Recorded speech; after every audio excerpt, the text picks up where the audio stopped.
हमारे धर्म ग्रंथों ने हमारा सारा जीवन जो है वो विषाक्त कर दिया गया है। सारा जीवन हमारा जहर से भर दिया गया है। अब जैसे लड़का जवान हो रहा है, लड़की भी जवान हो रही है, फिर इन दोनों की शादी होती है। अब लड़की को समझाया गया है कि सेक्स पाप है, तो वो जो उसका पति है, जब उनका वैवाहिक जीवन शुरू होगा तो सेक्स की शुरुआत होगी। तो वो जो फिर वो अपने पति को परमात्मा कैसे देखेगी, क्योंकि वो तो उसको उसके साथ पाप कर रहा है, सेक्स करना जो कि पाप माना गया है। ऐसे ही स्त्री के बारे में हमारे धर्म ग्रंथों में लिखा हुआ है कि स्त्री जो है वो नर्क का द्वार है। अब जो स्त्री नर्क का द्वार है और पति उसको अपनी अर्धांगिनी मानता है, तो फिर उन दोनों की स्थिति क्या होगी। एक तरफ स्त्री है, एक तरफ पुरुष है, और दोनों दोनों जो है वो अपनी पुरानी सोच से जीते हैं कि स्त्री नर्क का द्वार है और पति है जो पति उसको पाप में धकेल रहा है। तो आप सोच के देखिए दोनों की मनस्थिति क्या होगी, और दोनों वो अपने जीवन को कैसे सुचारू रूप से, कैसे खुशी से जीवन की शुरुआत कर पाएंगे। हमारे धर्म ग्रंथों ने सारे दाम्पत्य जीवन को नष्ट कर दिया गया है। और जब दाम्पत्य जीवन में ही खुशी नहीं होगी, जब दाम्पत्य जीवन में ही प्रेम नहीं होगा, तो फिर ये जीवन कैसे विकसित होगा। इस जीवन का जो फूल है, इस जीवन का जो आनंद है, वो कैसे पैदा होगा। और इन्हीं पति और पत्नी से जो बच्चे पैदा होंगे वो कैसे पैदा होंगे। जब माँ बाप में ही प्रेम नहीं है आपस में, तो वो बच्चे को क्या प्यार देंगे, क्योंकि बच्चे भी तो माँ बाप का ही प्रतिफलन है ना। जो लड़का है वो अपने बाप का ही तो प्रतिरूप है, जो लड़की है वो अपनी माँ का ही तो प्रतिरूप है। तो जब माँ बाप में ही आपस में प्यार नहीं होगा तो बच्चों को प्यार कैसे मिलेगा। और अगर बच्चों को प्यार नहीं मिला तो वो फिर कैसे समाज का निर्माण कर पाएंगे।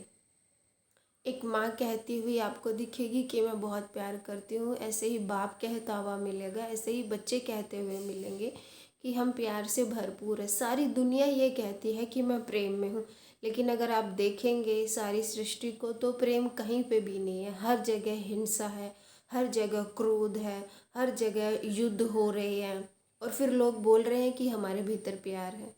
प्यार का फल क्या है आपको दिख रहा होगा समाज में, सोसाइटी में, सारी दुनिया में, कि सिवाय युद्धों के आज तक कुछ भी नहीं हुआ है। जब तक हम काम को परिपूर्ण आत्मा से स्वीकार नहीं कर लेंगे, तब तक प्रेम का उदय होना असंभव है। सेक्स की जो शक्ति है ना, वही प्रेम है। अगर आप किसी संबंधी, किसी अपने पार्टनर के साथ सेक्स में, संभोग में उतरते हैं, अगर आप उस चीज़ को बहुत पवित्रता से लेते हैं, धन्यवाद भाव से लेते हैं, आपको ऐसा लगता है कि मैं किसी मंदिर से होकर गुजर रहा हूँ। अगर पत्नी इस भाव से अपने पति के पास जाए, अगर पति इस भाव से अपने पत्नी के पास जाए कि मैं किसी देवी या देवता के पास जा रहा हूँ, तो उस संभोग से, इतनी प्योरिटी से जो हम रिश्ता बनाते हैं एक दूसरे के साथ, तो उसके बाद जो बच्चे पैदा होंगे तो वो दिव्य ही पैदा होंगे। और मनुष्य को संभोग या समाधि का जो पहला अनुभव है वो संभोग से ही आता है, क्योंकि संभोग के क्षणों में ही मनुष्य जो है वो निर्विचार हो पाता है, उसके सारे विचार गायब हो जाते हैं, वो प्रेजेंट मोमेंट में आ जाता है। तो इसलिए ओशो की जो किताब है संभोग से समाधि, उसका यही रीज़न है कि हमें थोड़ी सी झलक मिल जाए कि निर्विचार दिशा होती क्या है। और जब हम उसको प्राप्त कर लेते हैं तो फिर मेडिटेशन करना, ध्यान करना, ये सब चीज़ें आसान हो जाती है। हमें समझ आ जाता है कि ध्यान आखिर होता क्या है, निर्विचार समाधि या निर्विचार स्थिति होती क्या है। तो अगर आपको प्रेम को जानना है कि प्रेम क्या है, बजाय कि उस पर कविताएं लिखने के, गीत गाने के, अगर आपको सीधा ही जानना है कि प्रेम क्या है, तो उसके लिए आपको जो हमारा काम है, सेक्स है, उसको स्वीकृति देनी होगी पूरे प्राणों से। उसके प्रति एक ग्रेटिट्यूड की फीलिंग अपने अंदर लानी होगी, पवित्रता का भाव पैदा करना होगा। और जब आप पवित्रता का भाव पैदा करोगे, मैत्रीयता का भाव आपके भीतर आएगा, तो आज नहीं तो कल आप उससे मुक्त भी हो जाओगे। लेकिन अगर आप काम के विरोध में खड़े होगे तो आप सारा जीवन उससे बंधे ही रहोगे। जो चीज़ हम स्वीकार कर लेते हैं हम उससे मुक्त हो जाते हैं, और जिससे हम विरोध पैदा करते हैं उससे हम हमेशा के लिए बंध जाते हैं।